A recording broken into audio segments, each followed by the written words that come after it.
Shalom, salam sejahtera bagi kita semua pemirsa YouTube channel Malaikat Ketiga yang diberkati Tuhan. Kita berjumpa kembali pada saat ini untuk melanjutkan seri pelajaran kita Suara Nubuatan bagian yang ke-10. Kita bersyukur karena kebaikan Tuhan sudah menyertai kita sampai saat ini, dan itu adalah berkat Tuhan kepada kita semua.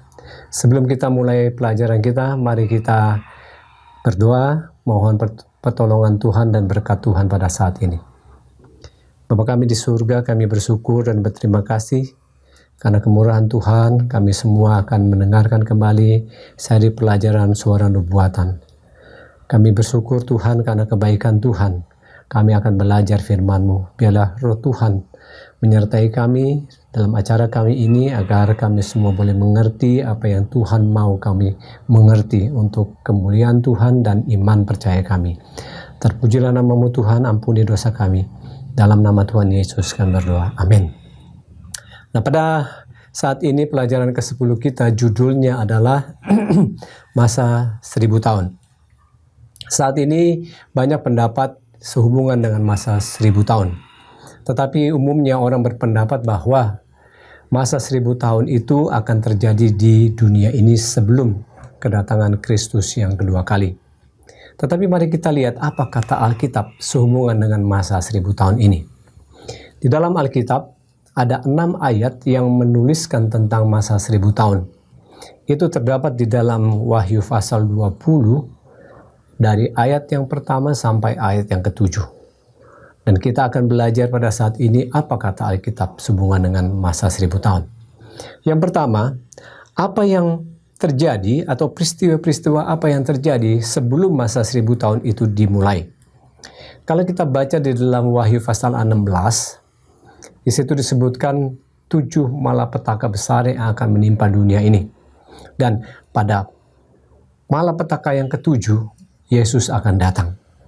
Kemudian kalau kita lihat kemudian baca kembali pasal 17-18 dari buku Wahyu, itu adalah peristiwa-peristiwa yang terjadi sebelum 7 malapetaka itu dan pada saat 7 malapetaka itu menimpa dunia. Dan dalam Wahyu pasal 19 kita akan melihat cara Yesus datang yang kedua kali. Nah, itulah hal pertama yang akan terjadi, yaitu bahwa Yesus akan datang ke dunia ini. Kenapa Yesus harus datang? Di dalam buku Daniel pasal yang kedua ayat 44 disebutkan demikian. Tetapi pada zaman raja-raja, Allah semesta langit akan mendirikan satu kerajaan yang tidak akan binasa sampai selama-lamanya. Dan kekuasaan tidak akan beralih lagi kepada bangsa lain. Kerajaan itu akan meremukkan segala kerajaan dan menghabisinya. Tapi kerajaan itu sendiri akan tetap untuk selama-lamanya. Jadi Yesus harus datang agar apa? Dunia ini akan menjadi aman dan sentosa. Dan dosa akan diminasakan untuk selama-lamanya. Peristiwa yang kedua adalah bahwa orang-orang benar yang sudah mati akan dibangkitkan. Sedangkan orang-orang benar yang masih hidup pada saat kedatangan Kristus yang kedua kali itu akan diubahkan. Mari kita baca di dalam 1 Korintus pasal 15 ayat 51 dan ayat yang ke-52. Sesungguhnya aku akan menyatakan kepadamu satu rahasia. Kita tidak akan mati semuanya, tetapi kita akan semuanya diubahkan. Ya, jadi ada orang-orang yang akan hidup pada saat Yesus datang yang kedua kali, yaitu orang-orang benar. Dan ayat 52 menyatakan demikian. Dalam sekejap mata, pada waktu bunyi nafiri yang terakhir, sebab nafiri akan berbunyi dan orang-orang mati akan dibangkitkan dalam keadaan yang tidak dapat binasa. Dan kita semua akan diubahkan. Jadi orang-orang benar yang mati akan dibangkitkan, dan orang-orang yang masih hidup, orang benar yang masih hidup pada saat itu akan diubahkan juga. Ya, itulah peristiwa kedua yang terjadi pada saat Yesus datang yang kedua kali. Kemudian dikatakan di dalam Wahyu pasal 20 ayat 6. Berbahagialah dan kuduslah ia yang mendapat bagian dalam kebangkitan pertama itu. Kematian tidak berkuasa lagi atas mereka, tetapi mereka akan menjadi imam-imam Allah dan Kristus, dan mereka akan memerintah sebagai raja bersama-sama dengan Dia 1000 tahun lamanya. Jadi orang-orang yang mendapat bagian dalam kebangkitan yang pertama, jadi orang-orang benar itu, ya, dan orang-orang benar yang masih hidup dikatakan mereka tidak akan lagi mendapatkan apa? Kematian yang kedua, ya. Karena apa? Mereka sudah bersama-sama dengan Kristus nantinya. Nah, peristiwa yang ketiga yang terjadi, ya, sehubungan dengan permulaan masa 1000 tahun adalah apa? Orang benar tadi yang mati dibangkitkan, dan orang yang benar yang masih hidup diubahkan. Katakan mereka akan naik ke awan-awan bersama-sama dengan apa? Bertemu dengan Kristus. Ya, kita baca ayatnya di dalam 1 Tesalonika 4, ya, ayat 16 dan ayat yang ke-17. Bunyinya sebagai berikut. Sebab pada waktu tanda diberi, yaitu pada waktu penghulu malaikat berseru dan sangkakala Allah berbunyi, maka Tuhan sendiri akan turun dari surga, dan mereka yang mati dalam Kristus akan lebih dulu bangkit. Ya. Sesudah itu kita yang hidup, yang masih tinggal, akan diangkat bersama-sama dengan mereka dalam awan menyongsong Tuhan di angkasa. Demikianlah kita akan selama-lamanya bersama-sama dengan Tuhan. Jadi orang-orang benar yang sudah hidup dan diubahkan itu dikatakan apa? Akan naik ke awan-awan menyongsong Tuhan, menyongsong Yesus yang apa? Yang datang yang kedua kali itu. Ya. Perhatikan, kalau kita perhatikan pemirsa yang budiman, ya, bahwa Kristus dikatakan tidak akan menjejakkan kakinya di bumi ini. Ya. Jadi dia hanya berada di awan-awan, dan orang benar yang sudah hidup dan yang diubahkan itu akan naik bersama-sama dan akan menyongsong bersama dengan Kristus. Ya. Jadi perhatikan bahwa pada akhir zaman seperti yang dikatakan oleh Matius pasal 24 ayat 26 dan 27, bahwa pada akhir zaman banyak mesias-mesias palsu yang mengaku bahwa dia ada di satu tempat, ya, melakukan banyak mujizat, ya. Tetapi kita baca dari ayat ini sebetulnya bahwa Yesus tidak akan turun dan tidak akan menjejakkan kakinya di bumi ini. Ya. Dan peristiwa yang kedua yang paling penting pada saat kedatangan Kristus itu adalah apa? Dikatakan semua mata akan memandang. Ya. Semua mata akan memandang. Ya. Jadi tidak ada seorang pun yang tidak tahu, atau hanya sebagian kecil di tempat tertentu di mana mereka dikatakan melihat Yesus. Tidak. Jadi semua mata akan memandang, ya. Ayat 7, Matius 24 ayat 7 dikatakan, sebab sama seperti kilat memancar dari sebelah timur dan melontarkan cahayanya sampai ke barat, demikianlah pula kedatangan anak manusia. Jadi seperti kilat dari timur ke barat dikatakan, ya, bahwa apa?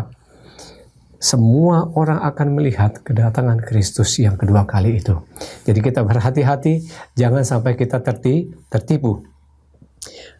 Peristiwa selanjutnya adalah bahwa orang-orang jahat, jadi orang-orang jahat yang pada saat itu masih hidup, pada saat Yesus datang itu dikatakan akan dibinasakan. Ya. Orang-orang benar naik ke awan-awan bersama dengan Kristus, kemudian orang-orang jahat yang hidup dikatakan apa? Akan dibinasakan. 2 Tesalonika 2 ayat 8. Ya. Pada waktu itulah si pendurhaka baru akan menyatakan dirinya. Tetapi Tuhan Yesus akan membunuhnya dengan nafas mulutnya, dan ia akan memusnahkan dia kalau dia datang kembali.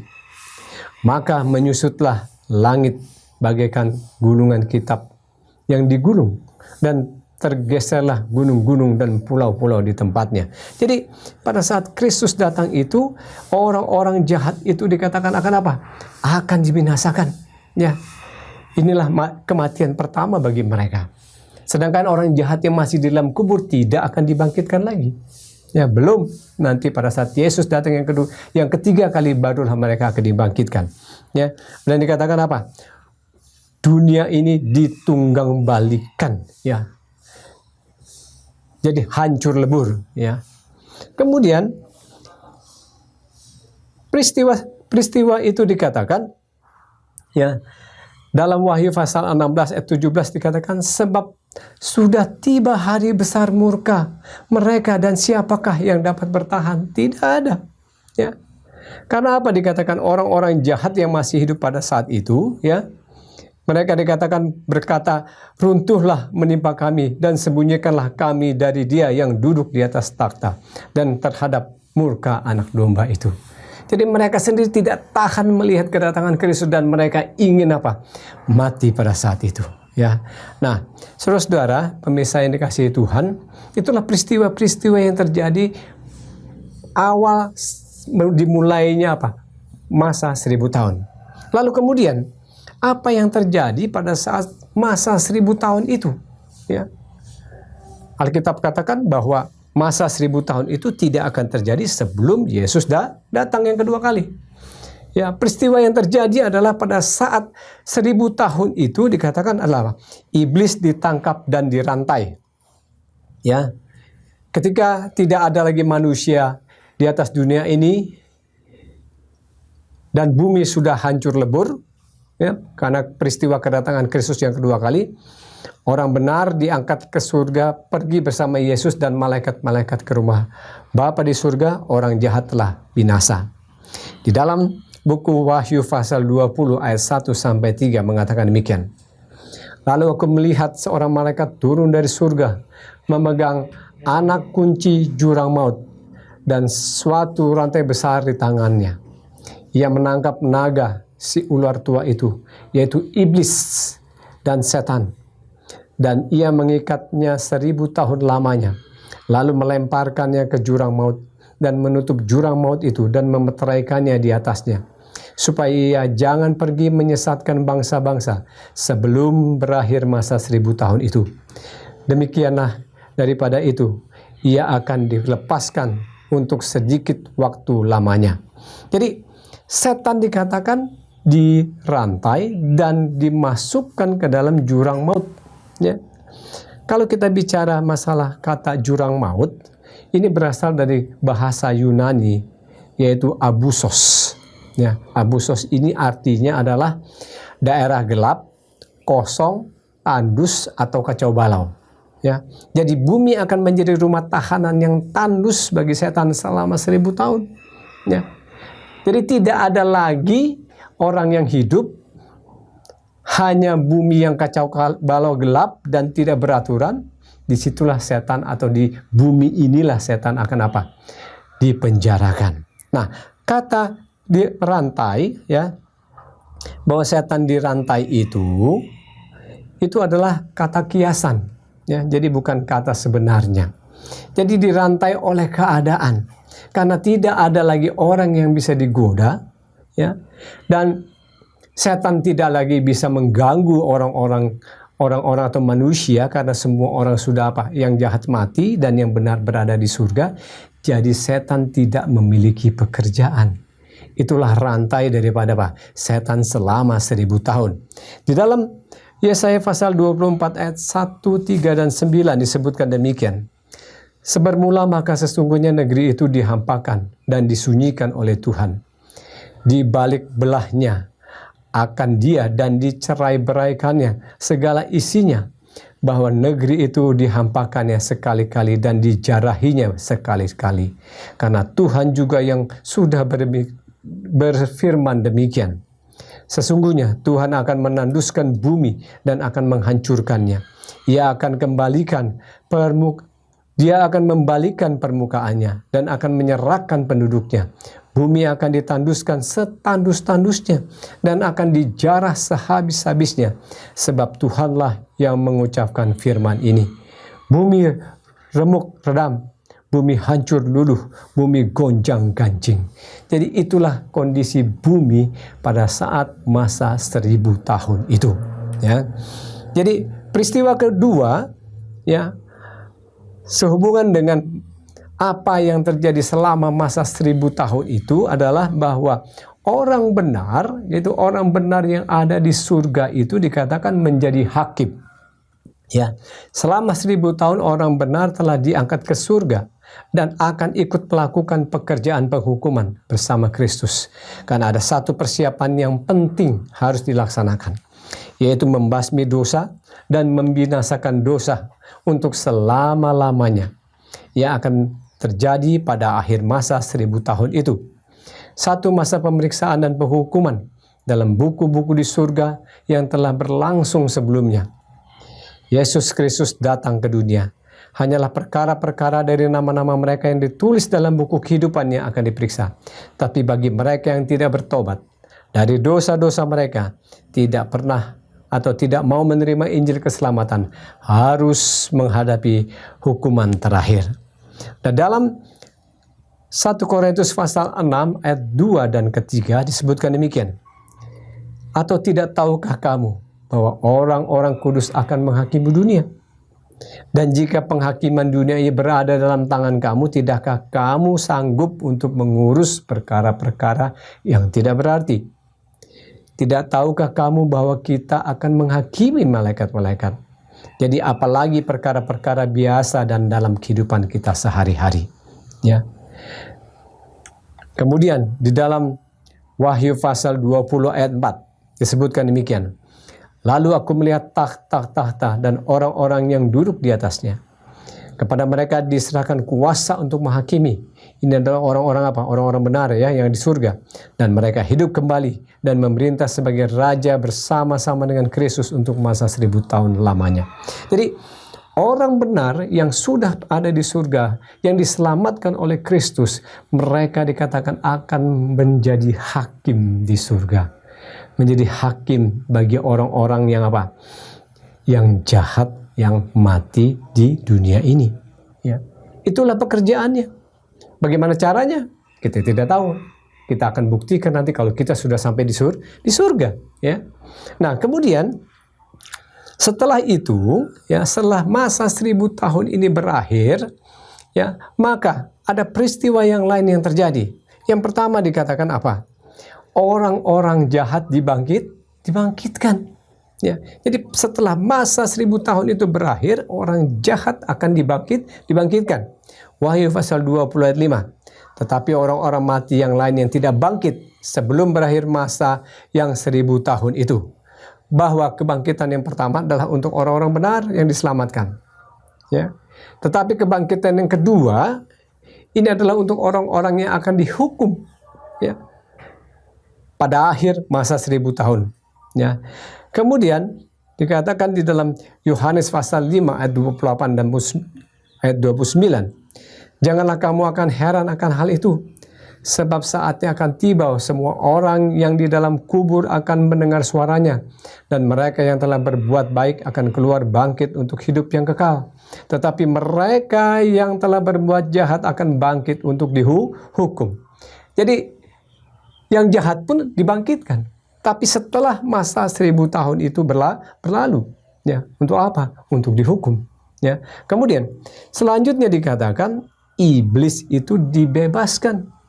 Ya, dalam arti karena orang-orang jahat itu dibangkitkan semuanya, kita tidak tahu berapa banyak jumlahnya. Ya. Artinya pada saat itu setan sudah bisa lagi mulai apa? Melakukan pekerjaannya, menipu dan menggoda orang-orang yang hidup itu, orang-orang jahat itu. Ya. Kemudian dikatakan dalam Wahyu pasal 23, segera setelah orang-orang jahat dibangkitkan, maka pada waktu itulah setan dibebaskan dari penjaranya. Karena Alkitab mengatakan bahwa setelah genap 1000 tahun, kemudian daripada itu ia dilepaskan untuk sedikit waktu lamanya. Ya. Dan setelah masa 1000 tahun itu berakhir, iblis akan dilepaskan dari penjaranya. Ia akan pergi menyesatkan bangsa-bangsa pada keempat penjuru bumi, yaitu Gog dan Magog, dan mengumpulkan mereka untuk berperang, dan jumlah mereka sama dengan banyaknya pasir di laut. Wahyu 20 ayat 7 dan 8. Jadi orang-orang jahat yang dibangkitkan itu dikatakan jumlahnya begitu banyak seperti pasir di laut. kan kemudian apa? Setan akan menjadi pemimpin mereka untuk apa? Berperang kembali. Dan dikatakan apa? Kota suci itu turun. Ya, jadi Yerusalem baru, kota suci itu turun ke dunia ini. Ya. Okay. Jadi dikatakan apa? Sementara setan sedang sibuk mempengaruhi orang-orang jahat yang telah dibangkitkan, maka satu pandangan yang maha hebat tampak di langit. Pada waktu itulah Allah yang Maha Kuasa memindahkan kota suci, ibu kota semesta alam dari surga ke dunia ini. Ia akan didirikan untuk selama-lamanya dalam dunia ini. Ya. Pada waktu itulah Allah yang Maha Kuasa ya akan datang ke dunia ini. Di dalam buku Wahyu pasal 21 ayat 2 dan 10 menyebutkan demikian. Dan aku melihat kota yang kudus, Yerusalem yang baru, turun dari surga, dari Allah yang berhiaskan bagaikan pengantin perempuan yang berdandan untuk suaminya. Lalu di dalam roh aku dibawa untuk ke atas sebuah gunung yang besar, lagi tinggi, dan ia menunjukkan kepadaku kota kudus itu, Yerusalem dari surga, dari Allah. Ya. Jadi Yerusalem baru, kota suci itu akan berada di dunia ini, saudara-saudara. Ya. Dan kemudian peristiwa selanjutnya adalah apa? Iblis dan semua orang jahat akan dibinasakan. Kota suci yang turun dari Allah bersama dengan segala orang suci adalah hebat dan mulia adanya. Kristus akan segera menyerahkan dunia yang akan dibaharui itu kepada umatnya. Tetapi iblis masih tidak mau menyerah tanpa pertempuran. Iblis sudah gagal waktu pemberontakan di surga. Dia gagal dalam usahanya di kayu salib. Dan sekarang dia bertekad ya, sekali lagi berperang melawan Allah. Ya. Dikatakan apa? Dalam Wahyu 20 ayat 9 dan 10. Maka naiklah mereka ke seluruh dataran bumi, lalu mengepung perkemahan tentara orang-orang kudus dan kota yang dikasihi itu. Jadi kota suci itu turun ke bumi, kemudian dikatakan apa? Orang-orang kudus ada di dalamnya, dan setan dengan orang-orang antek-anteknya itu, manusia-manusia yang sudah dibangkitkan, manusia jahat itu, dikatakan mengepung bumi. Ya, mengepung kota itu. Tetapi dari langit turunlah api menghanguskan mereka, dan iblis yang menyesatkan mereka dilemparkan ke dalam lautan api dan belerang, yaitu tempat binatang dan nabi palsu itu, dan mereka disiksa siang dan malam sampai selama-lamanya. Nah, kata disiksa sampai selama-lamanya ini mungkin kita akan pelajari berikutnya dari pelajaran-pelajaran selanjutnya. Ya, jadi begitu mereka mengepung kota suci itu dikatakan maka turunlah apa? Api dari langit menghanguskan mereka semua. Ya, inilah kesudahan segala orang jahat. Api neraka yang turun dari Allah menghanguskan dan membakar habis mereka. Itulah sebabnya ketika Yesus berada dalam dunia ini, dia berkata tentang kebinasaan setan dan segala orang jahat. Dan dikatakan demikian, dan ia akan berkata kepada mereka yang ada di sebelah kirinya, enyahlah dari hadapanku, hai orang-orang yang terkutuk. Enyahlah ke dalam api yang kekal yang disediakan untuk iblis dan malaikat-malaikatnya. Matius 25 ayat 41. Jadi orang-orang jahat pun akan dibinasakan, karena mereka bersama-sama dengan iblis. Kemudian setelah semuanya habis lenyap, ya, orang jahat dan iblis dan setan itu kemudian habis dimakan api, dikatakan maka dunia ini diperbaharui. Ya, api yang membakar habis iblis dan orang jahat, dosa dan orang berdosa juga membakar dunia ini menjadi satu dunia yang baru dan disucikan. Dunia telah dipenuhi segala kejahatan, dosa dan kenajisan. Sebab itu dunia harus dibersihkan dan disucikan. Rasul Yohanes yang diberi kesempatan oleh Allah untuk melihat dunia baru itu menuliskan sebagai berikut. Lalu aku melihat langit yang baru, bumi yang baru, sebab langit yang pertama dan bumi yang pertama telah berlalu. Laut pun tidak ada lagi. Dan ia akan menghapus segala mata, air mata dari mata mereka, dan maut tidak akan ada lagi. Tidak akan ada lagi perkabungan, ratap tangis, atau duka cita, sebab segala sesuatu yang lama sudah berlalu. Wahyu 21 ayat 1 dan 4. Ya. Jadi dunia diperbaharui, semua menjadi baru. Ya. Orang jahat tidak ada lagi, setan tidak ada lagi, dosa sudah tidak ada lagi. Disinilah umat-umat Tuhan dan Yesus dan Allah dan malaikat-malaikatnya di bumi ini akan tinggal. Ya, demikianlah Allah menjadikan dunia baru di mana dosa tidak ada iblis, tetapi hidup kekal abadi, bahagia dan selama-lamanya. Semua orang diselamatkan di dunia baru dan akan hidup sempurna dan sentosa bersama Yesus sebagai Raja segala raja. Nah, saudara-saudara pemirsa yang dikasihi Tuhan, itulah pelajaran tentang masa 1000 tahun. Ya. Itu yang dikatakan Alkitab. Ya. Sekarang bagaimana dengan kita? Ya. Semua orang akan mengambil bagian pada masa 1000 tahun.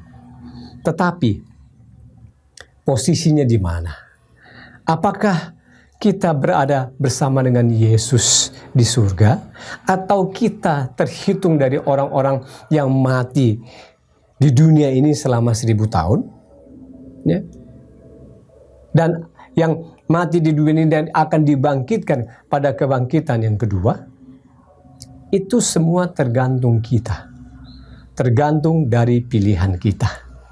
Ibrani pasal yang ketiga, ayat yang ke-7 dan 8 menyatakan demikian. Sebab itu, seperti yang dikatakan Roh Kudus pada hari ini, jika kamu mendengarkan suaranya, jangan keraskan hatimu, seperti dalam kegeraman pada waktu pencobaan di padang gurun. Jadi pada saat kita sudah mendengarkan firman Tuhan, kita mendengarkan bisikan Roh Kudus, jangan keraskan hati kita. Hari ini, biarlah kita datang kepada Tuhan, memohon pertolongan Tuhan, memohon kekuatan dari Tuhan, agar kita bisa terhitung dalam orang-orang yang berada bersama Kristus di surga selama 1000 tahun. Tuhan Yesus memberkati kita semua. Amin.